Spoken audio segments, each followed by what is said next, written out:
नमस्कार, मी रोहित काळे आणि आपण पाहत आहात सिटी न्यूज चॅनल. नजर टाकूया नांदेडच्या क्राईम जगतवर. बिलोली तालुक्यातील मिनकी गावात हृदयद्रावक घटना घडली आहे. मोबाईल घेऊन न दिल्यामुळे एका मुलाने आत्महत्या केली आणि ही घटना पाहून त्याच्या वडिलांनीही गळफास घेऊन आपली जीवन संपविले. या दुर्दैवी घटनेने संपूर्ण गावावर शोककळा पसरली आहे. पाहूया सविस्तर रिपोर्ट.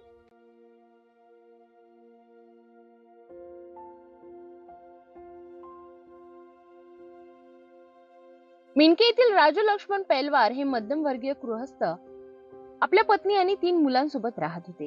त्यांचा मुलगा ओमकार 11वीच्या वर्गात शिक्षण घेत होता. अभ्यासासाठी मोबाईल घेऊन द्या असं त्याने वडिलांकडे वारंवार मागणी केली. मात्र आर्थिक परिस्थितीमुळे वडिलांनी मोबाईल घेऊन देण्यास असमर्थता दर्शवली.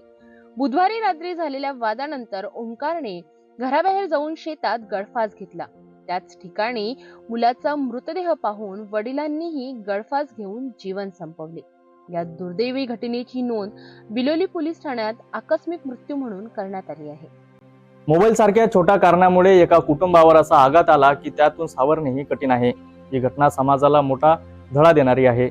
पालक आणि मुलांमधील संवाद आणि समजून घेण्याची गरज अधोरेखित करणारी आहे. अशा बातम्यांसाठी पाहत राहा सिटी न्यूज. आता महाराष्ट्रातील दर्शक घर बसल्या केबल टीव्हीवर सिटी न्यूज चॅनल पाहू शकाल. लवकरच आम्ही आपल्यापर्यंत पोहोचणार आहोत.